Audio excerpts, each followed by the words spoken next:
Welcome, everybody. Welcome to this roundtable. This is the fourth of 5 roundtables for this year, and I'm just so excited to have our phenomenal guests with us this evening. Tonight's topic is serving our Latinx students, and our panelists are just full of experience and wonderful perspectives and ideas. The first panelist is Luisa Mesqua. Yes, sir. Next is Gina Esquivel. After that is Rick Herman, also Joanne Jenkins, and Amy Quinn. My name is Rick Whitmore, and I'm going to be the discussion facilitator, and we're going to get right to it and have our guests introduce themselves and kind of let us know a little bit about themselves. Luce. So, hi, everybody. My name is Luisa Mesqua. I am a currently student at the University of South Carolina, and I'm majoring in international studies. And what I hope to get from this roundtable is I hope that my feedback can help. My feedback as a Latin student in school and at home helps contribute. How can we better help students not only at school but also outside of school, because there's like a lot of struggles that come with it, and I just hope that I can contribute to that. Thank you so much, Luce. Gina? Yes, delighted to be here, delighted to engage in this conversation. Gina Esquivel, I'm originally from Costa Rica, came to North Carolina about 27 years ago, and as an immigrant, learned the language, learned the system, and currently I serve as a consultant for Civic Canvas. And I'm a big community advocate on this topic, so I'm passionate about it. You'll see coming through. Awesome, thank you so much. Rick? Yes, good evening, everybody. My name is Rick Herman. I'm an immigration lawyer in Cleveland, Ohio. I've been an immigration lawyer for over 28 years. I'm an advocate for immigrant inclusion. In addition to my legal work, I co-authored a book called Immigrant Incorporated. And as a result of that book, Michael Bloomberg hired me to go around the country to speak at chambers of commerce about economic importance of welcoming immigrants to our community. So I believe there's a very strong humanitarian argument to welcome our immigrant community, but there's also a very compelling economic argument. Thanks. Amazing, wonderful, thank you. And Joanne? Good evening, everyone. My name is Joanne Jenkins. I'm a retired educator and never retired social advocate. And the reason why I'm here tonight is because I am about dismantling these systems that force people to put on masks and be someone other than who they are.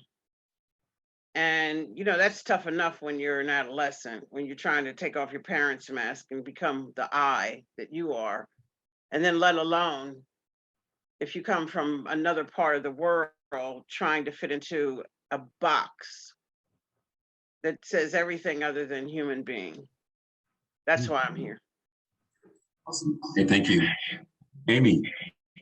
Hi, everyone. I am Amy Quinn. This is my 20th year of teaching, and I teach English to speakers of other languages, ESOL, at York Comprehensive High School, and I'm also the head of ESOL for our school district. Thank you so much. Thank you so much, y'all. I appreciate that. And I am Rick Whitmore. I am a proud member of the South Carolina Education Association that's making this possible. I am a Spanish teacher. I've been a Spanish teacher for 18 years. I'm also at York Comprehensive High School in York, South Carolina.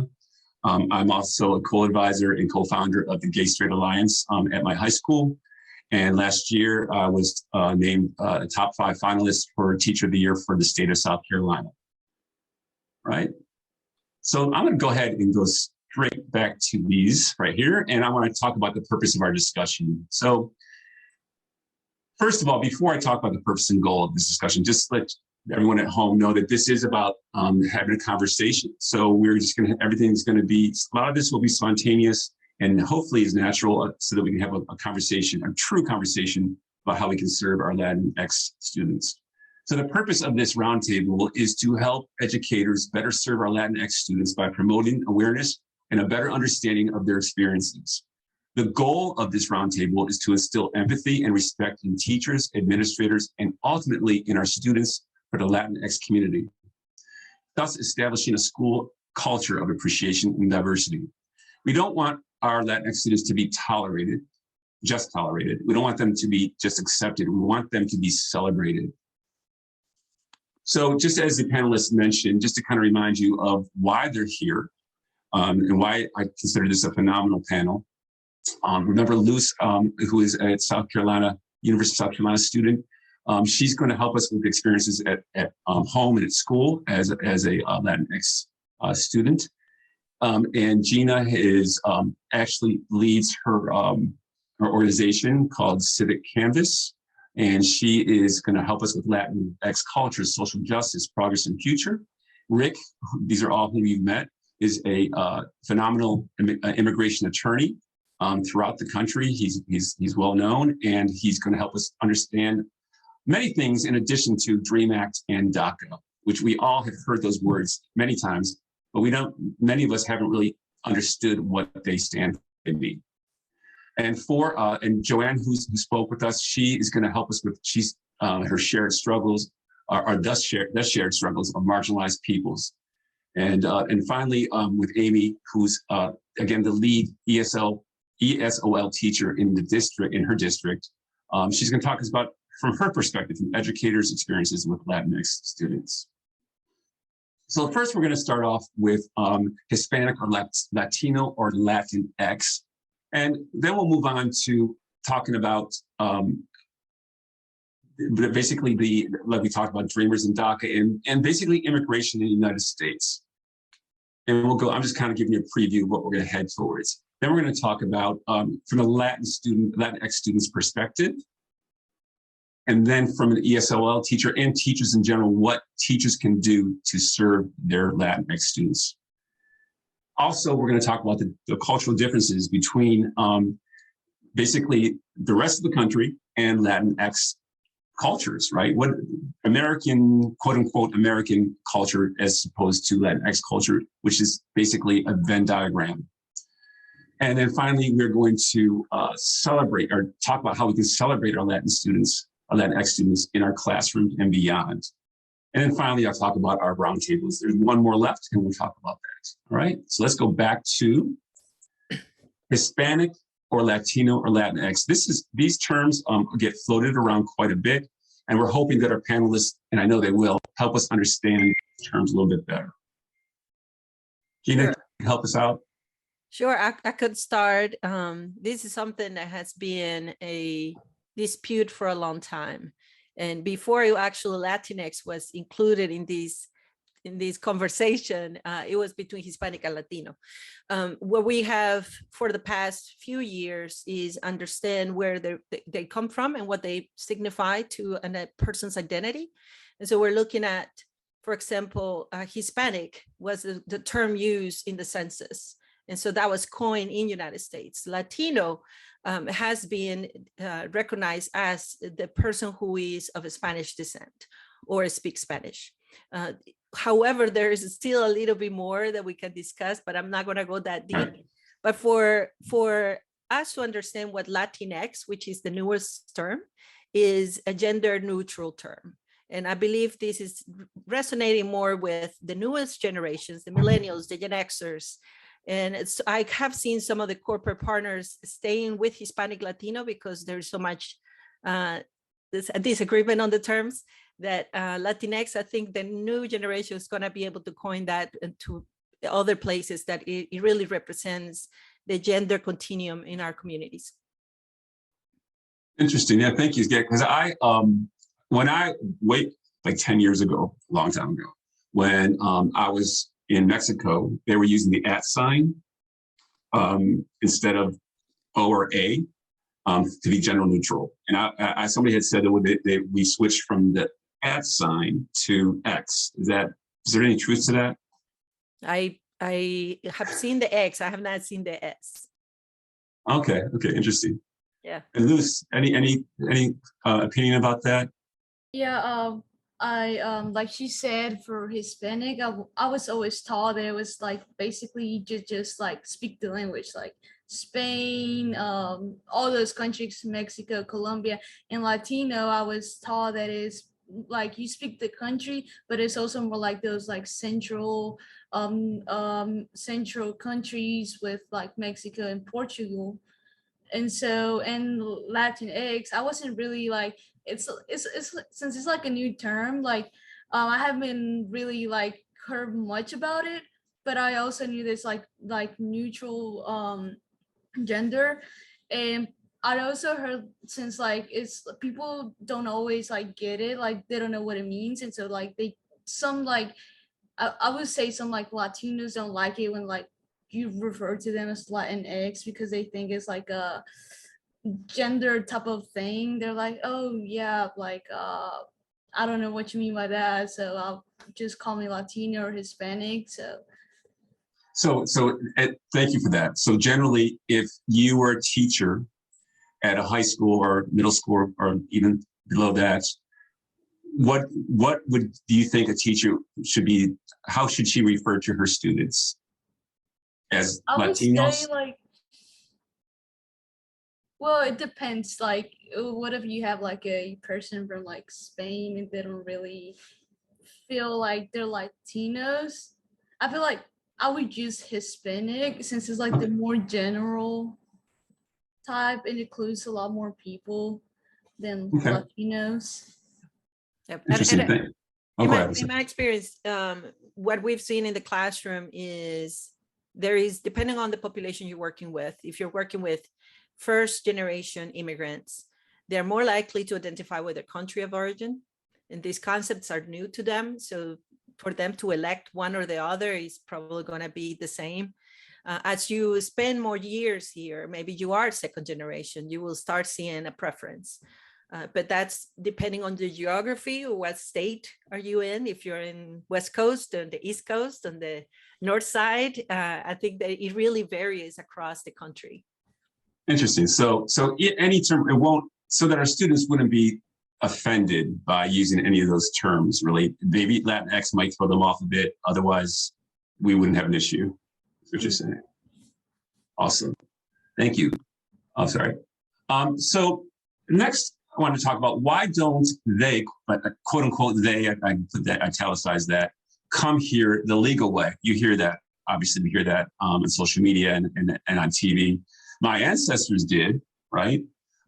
Quote right here, many student immigrant ancestors who arrived between 1790 and 1924 would not have been allowed in under the current policy. That's quite a statement that a lot of people don't even realize. And I was hoping with that, we could go to Rick, maybe kind of help us out with that a bit. Sure. Yeah, actually, until the 1920s, we pretty much had an open border. You just showed up and you were allowed in the United States to work and immigrate. So it wasn't until the 1920s really that we started to formalize our legal system. And our current immigration system is really based from the 1965 Immigration Act. There's a chart that I circulated in a PowerPoint that hopefully people can see that actually charts the legal immigration process today. And most people immigrate either through family relationships or through work or through investment. We have a green card lottery, crazy enough. So these are the channels, and it's like a Kafkaesque maze. It could take years and years and years. It's a system built for failure. It's not a system designed to respect family values, respect our economy. Why is that? Because Congress treats immigration law as a political football. It's about sound bites, not about sound policy. There's so much misinformation about immigration and what it can do for our country that it's astounding. I was on Fox News years ago talking about this, and I started getting death threats the next day in my office, people calling me and saying, you know, I should die and my kids should die and I'm a traitor to my race. To me, this is just grounded in a lot of fear and ignorance about the other. You know, one thing I'll mention is that if you look at American history, xenophobia is American as apple pie. In the 1790s, we didn't want the Catholics coming here. They're going to ruin America. In the 19th century, the Chinese. Well, they're good enough to build our railroads, but God, we don't want them living here and bringing their spouses and having kids here. And then the early 20th century, oh, the Jews and the Central and Eastern Europeans, they're going to ruin America. Well, that generation became America's greatest generation in World War II and fought for this country. Now it's a wave of color. It's largely Latino, but it's also Asian, it's African, it's Middle Eastern. You know, and as just a side note, one of the reasons I was on Fox News was I was demonstrating on Father's Day in a Latino community in Northern Ohio, farming community, and we were all carrying a sign saying "We love our fathers" in Spanish. But my kids, you know, they're Asian American, they're Chinese American. Their mom, my wife, was an undocumented immigrant when she was a kid, and now she's a physician. And so my kids were like 3 years old and 5 years old, and so I had them dressed up in their Chinese outfits, and they stood there with our friends, and they said, "We love our fathers" in Spanish, while the helicopters and police were starting to surveil us. So anyway, I just wanted to add that little tidbit. No, thank you. Anyone else have any comments to add to that, Joanne? Or Well, I guess I was just going to say, and I'm going to go back to what we started with your wonderful question about what should the teacher say. You know, the teacher should ask the child, how do you want me to describe you? What do you want to be called? And I think we forget about that when the person is the other or the they. You know, and this whole, you know, from Latino to Latinx to Hispanic and everything very much traces the, you know, the journey of going from an enslaved person to a colored person, to an African American, to a Black, and such like that. And these are terms that are not usually applied to everyone. You got it? And so, you know, I have to agree with what Rick said about it's a Brown issue now. And regardless of the titles, you know, just last week we came out with the fact, and this may not be the show tonight, but it will be one day, you know, that the recent census undercounted people from Central and South America and African Americans way low, they just missed a whole bunch of people. And that has to be for someone's benefit. You got Good it? point. You know, so if I can't disappear you by calling you something that I can pronounce, I'll figure out another way to do it. Right. Right. Anybody else? Thank you, Joanne. Any comments on? I love what Rick said as far as it's starting to, it's a color issue now, right? Skin color issue.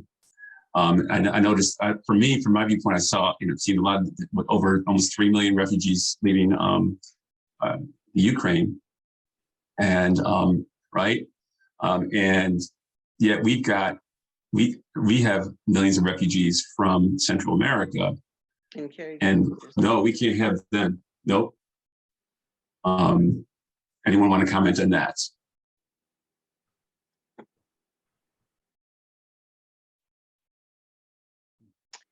I'm not going to comment on it because I won't shut up, but there's a very good book. It's an old book that I would ask everyone to read. I put it on your reading list, called Beauty in a Jar.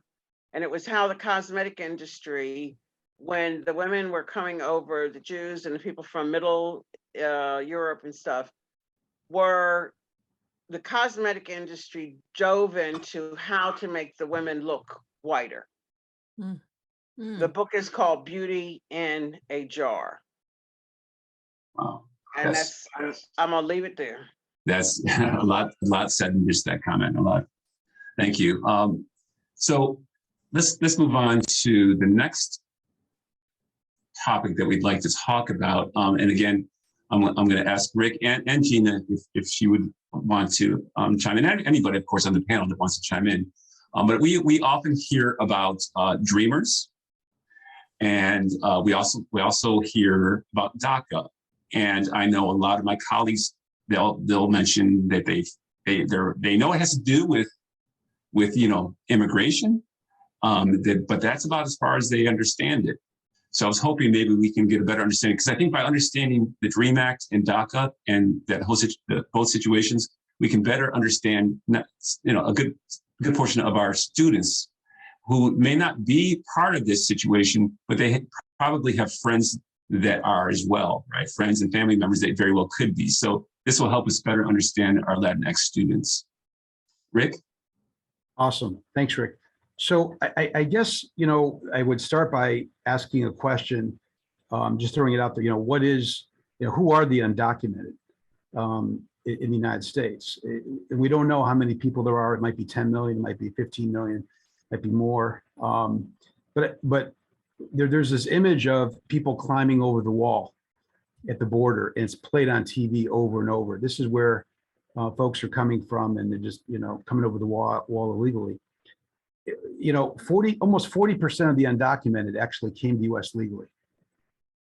And they came with the visa, they overstayed, and partly because of the complexities of immigration law and difficulties and things happening. So I think that's one thing that's really important is, and they're Canadian, they're Irish, they're from all over the world. They're your next door neighbor. I had a brain surgeon who was operating on clients as an undocumented immigrant. I mean, you don't even know. So I think it's important to understand, to ask that question of who are the undocumented. It's also important to understand that we've treated this largely as a civil issue, not as a criminal issue. So when someone is undocumented in the United States, they're generally not charged with a crime. They may be placed in deportation proceedings and have to see an immigration judge. But we have also had kind of a tradition in our law that says, we understand that the immigration law is complex. You may run afoul of it from time to time, and we should have a safety valve, a way to legalize. So my wife, for example, came here in the 1980s. Her parents started a Italian restaurant in Central Florida, Ocala. They were the only Asians, I think, in town. And there's Chinese people cooking Italian food. They didn't do well. They lost their restaurant, lost their money, and lost their visa status. It happens over and over and over again. So it wasn't until Ronald Reagan came along and said, hey, you know what? If you've got the heart to make it to the shining city on the hill and you're working hard and you're not a criminal, we got to find a way to get you the papers. So spend your $80, file the form, come forward. You've been here 5 years or more, get fingerprinted because we want to know who you are. And we're going to give you a green card. And we want you to join the American family and do all that good stuff. So millions of people have done that. So we've had presidents ever since Ronald Reagan, George Bush, George W. Bush, Bill Clinton. We've all had laws, amnesty laws, to legalize the undocumented. The last law we had was April 30th, 2001. It was called the Life Act. And the Life Act said, hey, we don't care how you got here, but if you're married to an American or you got a job and an employer wants to sponsor you for a green card, pay $1,000 fine, and we're going to give you your green card. George W. wanted that law extended, and then September 11th happened, and everything changed. The world changed. Now it was about immigrants being a danger to America. We don't care who they are. And so it wasn't until 2007, 2007, when Congress almost got a bill through to legalize the undocumented. But then many, including Senator Obama, said, we're not touching immigration. It's too hot. And by the way, I'm going to run for president. I don't want to really touch immigration. He later became the biggest deporter in chief of the United States in history, deported more people than any other US president. So, so that's where we are. I never would have said when I was a young lawyer in 2001, I never would have thought we would be here 20 something years later and we've had no law to legalize the undocumented. So that's where the DREAM Act and DACA come in. Obama said when he was president, I can't do anything for these young people. They're coming here without, against their will. They're minors. They're not coming by choice with their parents. I have nothing to do. I don't have the power to legalize them. But then lo and behold, he said he did later. He started this program called DACA, which is the Deferred Action for Childhood Arrivals program, which basically says, hey, if you came here before 2007 and you've been here continuously, you can, and you're at least 15 years old and you're under age 31 as of 2012, there's all these different elements and criteria, you can apply for DACA. And DACA is not a green card, it's not a visa, it's merely a pseudo status where the government will say, we're not going to deport you. you can't have any criminal cases. I mean, it's minor things you might have, but you can't have any, you can't have a DUI. You can't, you know, you got to have at least a GED or going to school. So it was a great program. Trump tried to kill it. He said it's illegal. The president doesn't have this power. Although he tried to keep out Africans and Nigerians and Middle East and Muslims, and the president doesn't have this power. And the Supreme Court said, no, you know, someone has this power, but we're not going to strike it down. Anyway, the position right now at Daca is you can file for renewal of Daca and you can get your renewals. But if you're a brand new applicant for Daca, because you aged up, you're now age 15, whatever, you know, you can apply, but the immigration authority will not adjudicate your request yet. So Biden in September announced his new rule for Daca, and it would formalize a new Daca, which we think will be able to sustain, you know, combat any sort of federal court litigation. So that's where we are with Daca. In terms of the DREAM Act was much more ambitious. It's a bill. It never became law. The acronym stands for Development, Relief, Education for Alien Minors Act. It's a similar concept of Daca, trying to help, you know, these young people that came here as minors. Either they came legally and they overstayed, like my wife, or they came without inspection. Either way, there's no sin. If there's any sin, there's no sin on their soul, and we shouldn't be holding them back. I sponsored a scholarship for Dreamers last year, and I asked them, you know, the question they had to write their essay was what do you think of when you hear the word immigrant? And a young Daca holder won the competition for $1,000, and she basically said, I think of my mom and my dad, because they brought me here, and they sacrificed everything. They sacrificed physical safety, economic security, everything, and they did it not because of for themselves. They did it for their kids. So the DREAM Act was going to say, basically, listen, we're going to give you a green card. The Dreamers will be first in line for green cards when, you know, if we pass some sort of legalization program. By the way, you may wonder how many people are here on DACA right now who have status, their pseudo status, 800,000 people. And many of them are just in limbo. And every time a President Trump or someone says, I'm going to take away your DACA, you're drug dealers, you're ruining our community. I mean, think about these kids. They're trying to get into college. They're trying to build their life. They're trying to buy a home. They're trying to have kids of their own as they grow older. This is really wrong. Congress should pass an immigration law reform package that includes everybody. Let's bring everybody out of the shadows. If you're a criminal, we don't want you here. But if you're law abiding and you want to contribute, welcome to the family.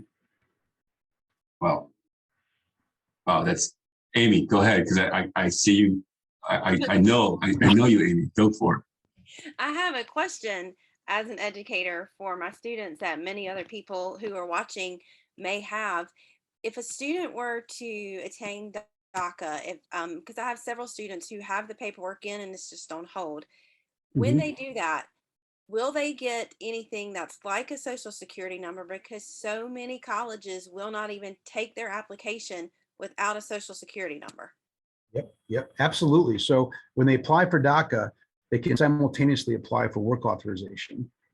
Although the new rule is going to decouple that a little bit, so you don't have to file for work authorization. But under the current program, you would file it. So if you're granted DACA, you would be granted work authorization. And that work authorization card, they call it employment authorization document, is good for 2 years. And with that card, they could probably walk down to the Social Security office and say, please, can I have my Social Security number? And their whole life will change. It will change their entire life. Yep. Well, I'd like to add a couple thoughts behind. One is to really think when we picture immigrant, that this is not particular to the Latino community. There are a lot of other populations from different countries who are undocumented. And so when these laws come into play, it's not just speaking of a particular group. When you were linking the experience of Ukrainians leaving, I was taken back by a series of videos that I saw reporters claiming that these are the type of people that lives beside you. These are not other type of immigrants. It was quite painful to see. And what that told me is this colorism and this idea of white is better, and how we have been selective of who we support. And one of the things when I was in college, we talked a lot about economy and what the NAFTA agreement did for Latin America. And when you see the different investments that were done in Latin America, we're really just trying to get cheap labor to provide really good prices for Americans. That actually was not a creative incentive for the communities to develop their own economies. It was literally just stealing labor at a very cheap price. And what we started seeing is across the countries, this economies started weakening because there was really no internal development. It was just the resources, the intellectual, the innovations were taken away with these corporations. And then we started seeing a stronger pattern of immigration. And I want to share a couple of things here that it's not just only particular to economic stress or distress, but it actually happens because there are a lot of disaster reliefs that are not being, countries are not economically ready to respond. And so a lot of the individuals who suffer these natural disasters feel that they have to leave their land in order to find better options for food and for shelter. So a lot of people may think that immigration is about wanting to seek for the American dream. And for a lot of immigrants, it's about survival. When you travel miles and miles from Honduras to Mexico, just to make it to the border, you're not here because you want to get Netflix or you want to get a good paying job. You're here because there is no other place that you can survive. And this is the promised land for many of freedom and no retaliation. And part of our humanity is recalling that this is not, the world should not be with borders. It should be a place where we seek and see each other to support and to give a better life. Thank you for that. That was wonderful. And that's a good segue to where we're heading right now in our discussion. So I'm gonna go ahead and take it to this slide. And kind of what all three of you had talked about, everyone actually on the panel has alluded to, understanding the Latinx students. This is a quote from a charter school, a student from a charter school out in California, and a teacher out there. It's a very progressive charter school. It's called Da Vinci Rise High School. This student says, many students who are Latinx have parents who are immigrants, and that comes with unique struggles. My mom doesn't really know English and didn't finish school. Whenever we do things at school, my mom doesn't really understand what's going on and misses out. Like myself, a lot of my Latinx friends have to deal with adult responsibilities. Latinx parents may have to deal with language barriers, immigration problems, fears of deportation, housing and food insecurity, and have to work multiple jobs. Latinx students sometimes have to help out with taking care of siblings while parents work, and may have to also get a job to help the family. School can't always be a top priority over survival. And I know this resonates with everyone on this panel. And then a teacher from the same school, now this resonated with me particularly, you don't have to identify as Latinx to build trusted relationships with your Latinx students. You just need to do the homework and hard work required to build a deep empathy for the unique struggles Latinx students and families in your school and community, or your school community, excuse me, may face. And again, everyone has these in the comments on Facebook. You should be able to get a link to these slides. And there's links to where these quotes came from if you want to read more about it. I was hoping we could start maybe with Amy, and Amy could maybe talk a little bit about that as an ESOL teacher. Amy and I see each other often throughout the day, and we have a lot of these discussions. So go ahead, Amy. Yes, that resonates so well with me. I have so many students that school cannot be their top priority because they are expected to be the person who drives to doctor's appointments, the person who takes mom on this errand and to translate for this appointment. I've had many students who have failed their courses because of attendance last semester because of too many missed days. But these students aren't just at home missing because they don't want to. These students are driving their parents to a doctor's appointment and translating for their parents.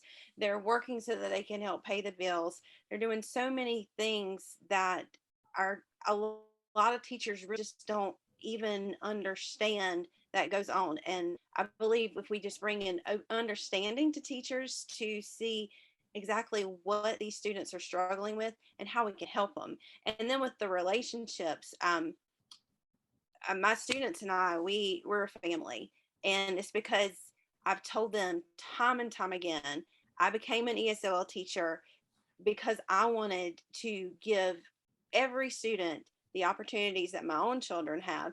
And I have students from Yemen, and I have students from Korea and from Honduras and Guatemala. Any of the students come in here, I want them to have the same opportunities that all the kids have. And I want to be their advocate and their voice. And when those students realize that I'm their advocate, then it just opens up a whole door of communication. Like Luz is one of my former students, and she will forever be family because we have you create this bond when you really allow them to open up and share their life with you, and they realize that you will do anything you can to help them succeed. Sorry, like you were saying, getting to know your, I mean, that's just, good teaching 101, getting to know your students, right? And I know we all, educators on this panel, we know that all of our students have their various struggles and their different backgrounds and different socioeconomic levels. We understand that. I get that.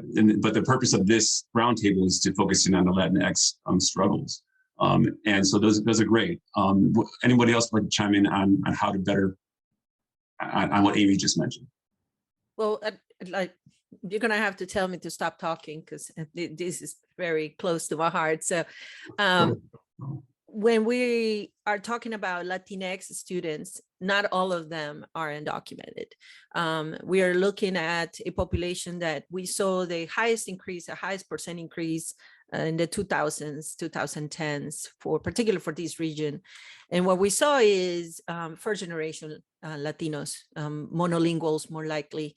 And now if we are 20 years in and their kids are in high school, their kids are graduating from high school. So part of us is understanding that this story of immigration may be in the past, yet it could influence the current state.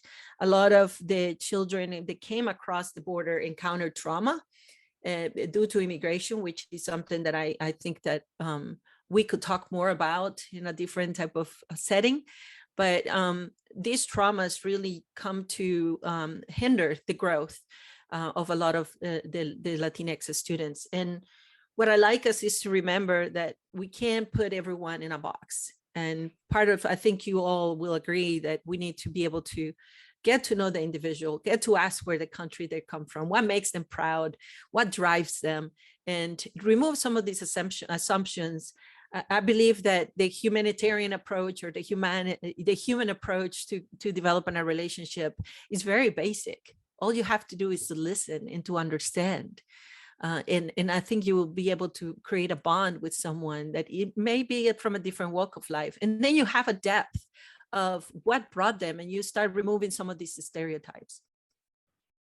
Oh, thank you so much. And I'm glad you brought that up. And I did want to emphasize that as well, that when we're talking about immigration issues and so forth, just like you said, Gina, that no, we don't want to put every brown-skinned child in our classrooms into this box of, oh, you're illegal, or I hate that word, but that's what people say, undocumented, or when we know that's not the truth. And like I said earlier in this discussion, typically though, with my Latinx students, they tend, a lot of my students that are, they might be documented, but I never ask, I mean, that's none of my business. But they have friends and family members that possibly are, right? So, but painting a wide brush over all students, I totally agree. That's just very harmful. I would like to add to that.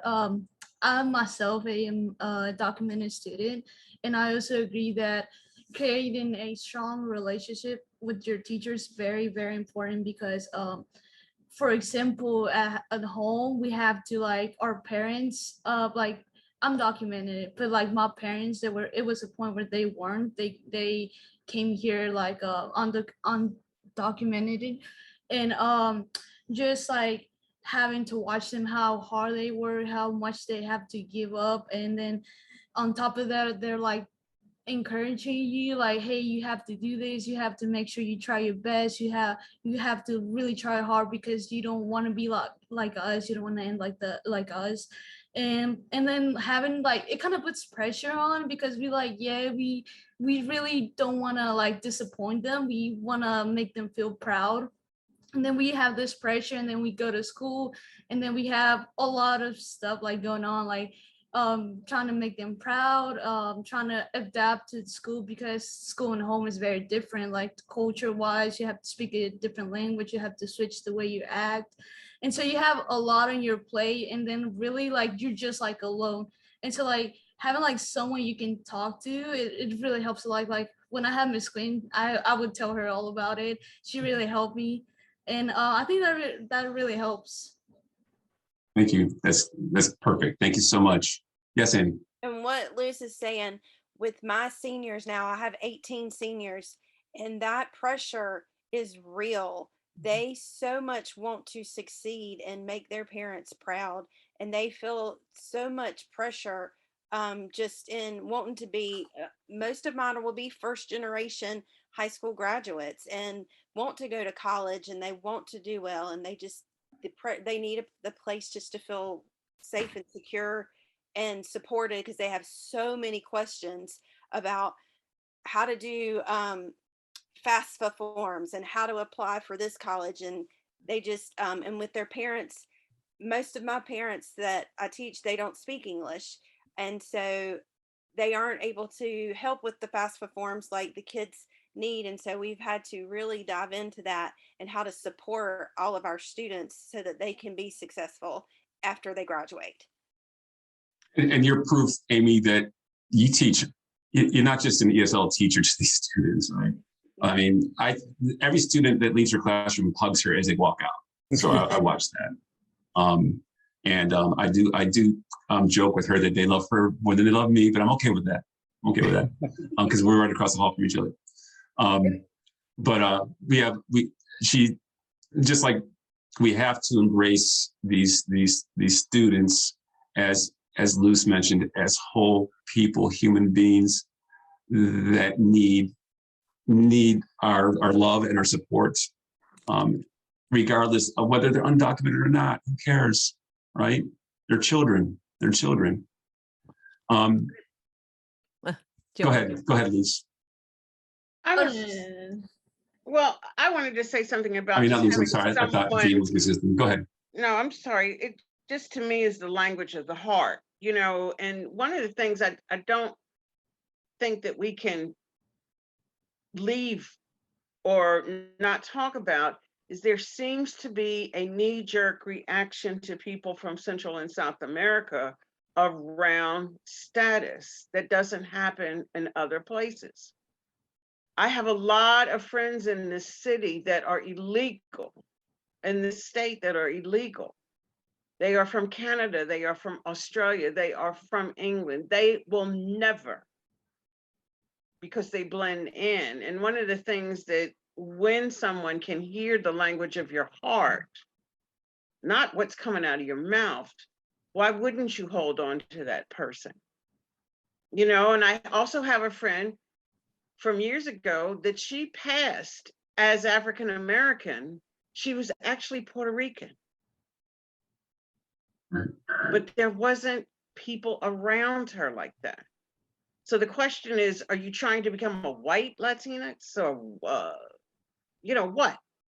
You know, there's still this idea that you've got to do this a different way. And then we opened up the school. I'll just leave it with this, with the language of the heart. The school is difficult. We opened up a learning vine school. I demanded that we did, when we realized that there were 60,000 some children here in Charlotte that were not connected to the internet. And school was scheduled to open up on September 23rd. And I knew the 25 kids that were coming up and down Central Avenue from the school here, over here in Mary Oaks. I knew exactly who was coming, but guess who else showed up the weekend before the 23rd? ICE went up and down Central Avenue and kicked doors in. So I'm expecting 25 children on a Monday morning, and 9 showed up. Gina, were you going to say something? I said lose by accident. I apologize. No. I'm taking. I feel what Joanne was talking about. I did want to comment on Luz's experience, and there is this book I want to kind of, if I'm going to put it against me, it's called Hijas Americanas, and it talks about growing up bilingual as a second generation Latina. What are the traits that you have to do in order to survive? Because you have a dual identity. You are Latina and you're mainstream American. And so which values are you going to show up when you go to work? What are you going to use? When you go to school, what are you going to use? What are the things that will make you proud? It will make you feel shame. And all these is in the back of the students at all times. It's beyond the being a support, almost a partner to their parents because of language barrier. But this is more of, how do I trade what I want to be when I know my parents need me? They become poverty brokers in many spaces, where they are the one generation that is going to set apart the other generations. They're going to go to college and they're going to earn a livable wage. However, they're going to be in charge of their parents, their aging parents. And so how they reconciliate these demands of their parents with healthcare and housing compared to what their livelihood would be. Other kids don't have to think about that. These kids are having to make decisions because they're not going to leave parents behind. It's part of what I will talk in a little bit about the culture of Latinos. We are in charge of our parents and we're not going to leave them alone. And so I see Luz just nodding her head, like she knows it's embedded into our DNA that we take care of them. And so, but you'll have to make some tough decisions along the way. And they're starting seeing those decisions as they enter into adulthood. And how do we support them is my point is, don't assume, ask, what are the conditions? What are the circumstances? Each Latino will have a different experience. Oh, thank you. No, while you were talking, I didn't mean to interrupt you with this slide, but that's kind of perfect segue for what you were just saying. Like, how do we support them? So, that's where these 3 questions come in. So I definitely would love for Amy and Joanne and Gina and anyone that wants to chime in on these, and Luz, everybody, Rick, everybody, if you're interested. So the first one is, what are some social emotional learning strategies that teachers can implement to help their Latinx students feel more included? So we talked about their issues. What are some solutions to help them feel included and valued? Also, what can teachers do to support their students in learning and academic achievement? This is a lot to cover in a few minutes, I understand. And number 3 is, what can high school teachers do to assist Latinx students with their post-graduation plans? So basically, I'm kind of searching for solutions for some of these situations that we're talking about. I'll hit on my experiences with the 3 very quickly.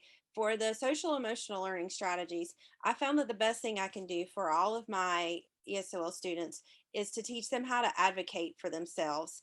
My students, if you are an ESOL, you have what's called an individualized language acquisition plan, which means you get an array of accommodations for your learning because you are bilingual, because you are speaking 2 languages and have all of that processing going on in your head. These students need extra support. Most of my students did not know what accommodations they had before I came to the high school. They had no idea that they could ask their teachers to provide them a copy of notes instead of having to take the notes, because some of my kids say when they're trying to process the English and then put it back into their native language, they've lost track of where they are on the paper. So teaching my kids how to advocate for themselves, to know what they need and to be able to voice that to their teachers. And then I tell them, if you can't voice it, or if it's not heard, I'll step in and I'll help you be an advocate. But before they've learned that they have a voice, and it helps them feel like they matter and that they're seen when it's recognized that, hey, I tell my kids all the time, y'all are so much smarter than I'll ever be, because you having to process 2 languages is something that I will never be able to do. So just being able to advocate for yourselves. Skipping down to the last one with the graduation, I have 18 seniors this year, and I have created a class for just my seniors.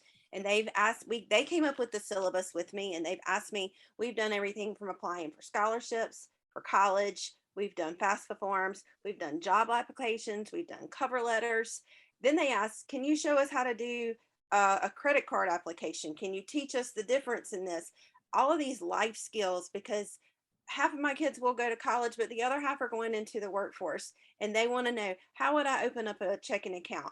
All of these things that, and most of my students, their parents are not able to do these things. And so they don't know what to do. And so I've been able to step in, build a curriculum just to teach them how to be a kid out of high school and be successful. Because they we had an emotional day last week because they realized we were 2 months away from graduation, and half of them said we'll be adults. And so it's just a huge task for them. So I think to support them going out, one thing I do need more resources on, if anybody on the panel has, I do have students who do not have social security numbers and are not able to apply for the jobs that they want. They're not able to go to the schools like they see their peers.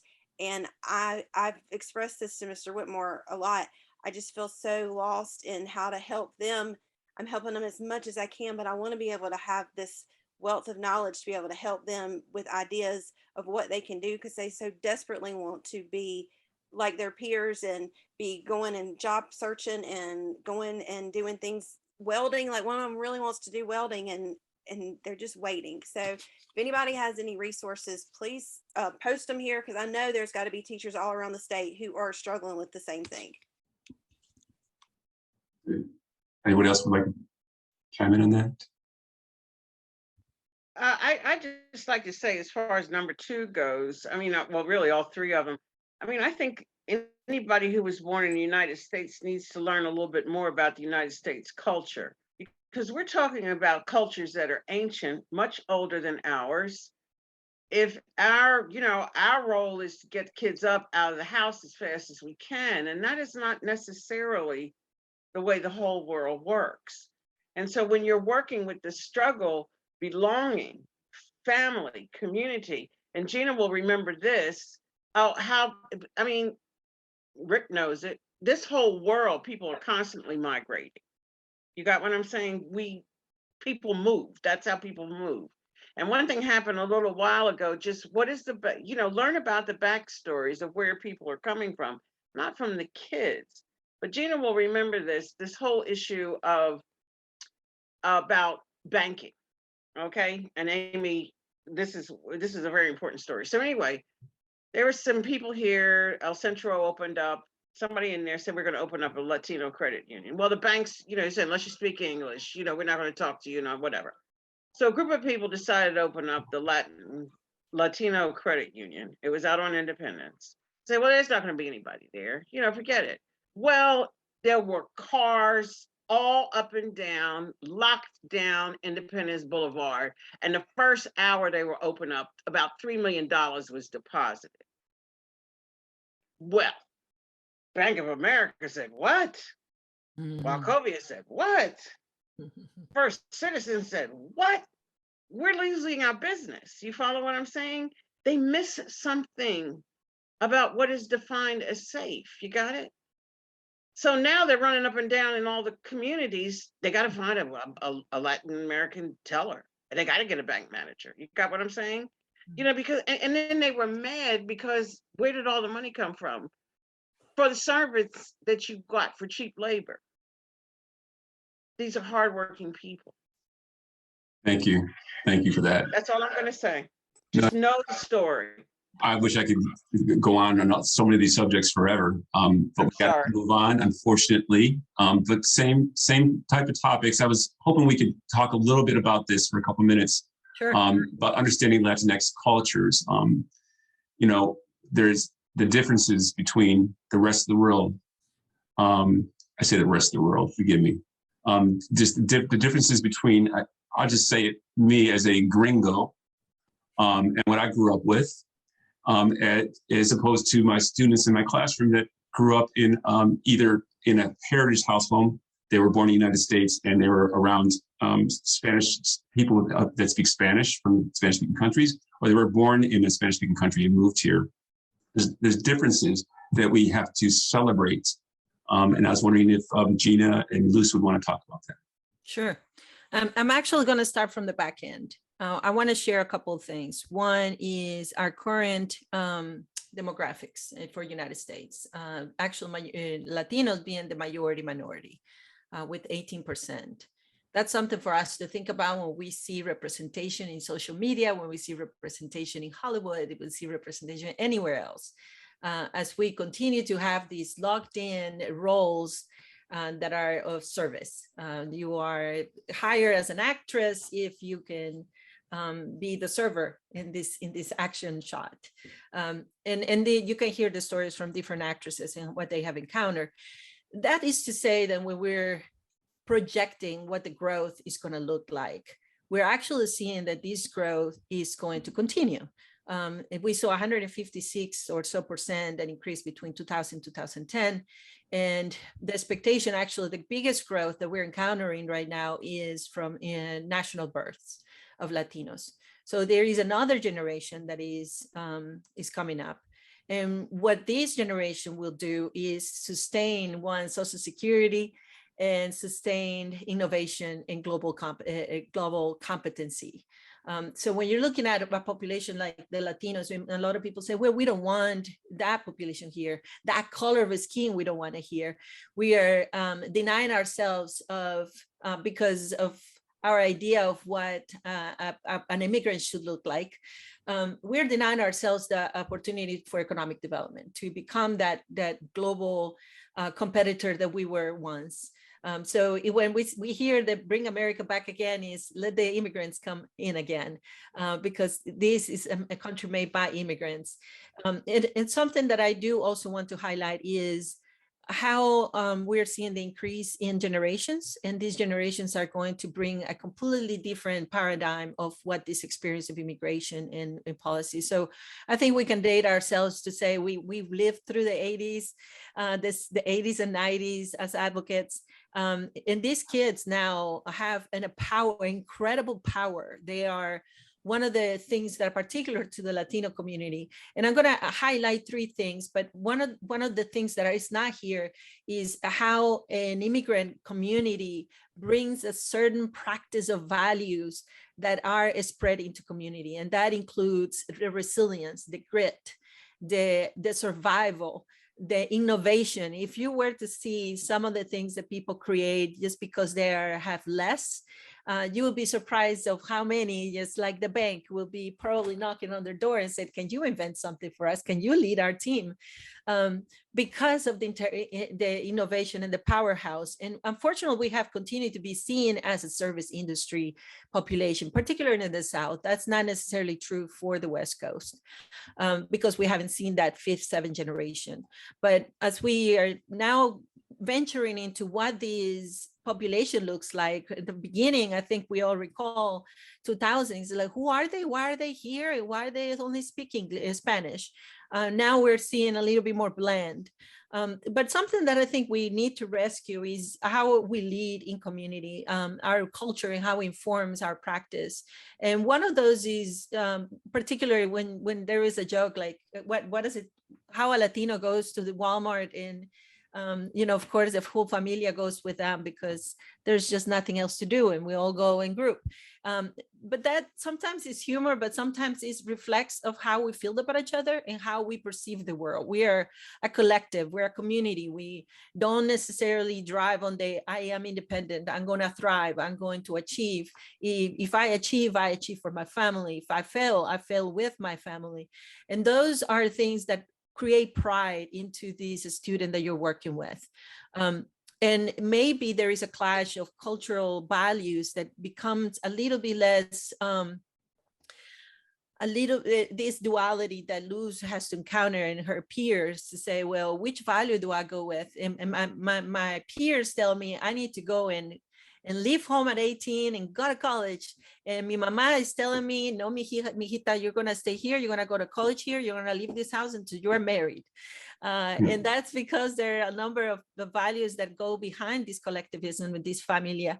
They respect how we actually approach authority. How do we approach teachers? Particularly if you are first generation, you're going to be seeing that you're going to just nod your head because there will be a chancleta flying somewhere if you don't. And this respect is actually not only because our parents taught us, though, is based on the military. In a lot of countries who have encountered wars and they have seen corruption in government, that they know that their power is very little to change the environment. When they come here, part of our civic engagement with a lot of Latinos is you have power to engage. You have the power to elect your officials. We have to now rewire the brain to say, I have control over my destiny. For communities that for a long time have lost their ability to achieve because of different circumstances. And there is a number of them, but I'm going to stop there because I can talk about this for a full day. But I want to hear your reactions. No, thank you. Unfortunately, we're out of time. Oh. I know. I wish I was like, gosh, I wish we could do another hour. But no, so I can't solicit responses as much as I want to.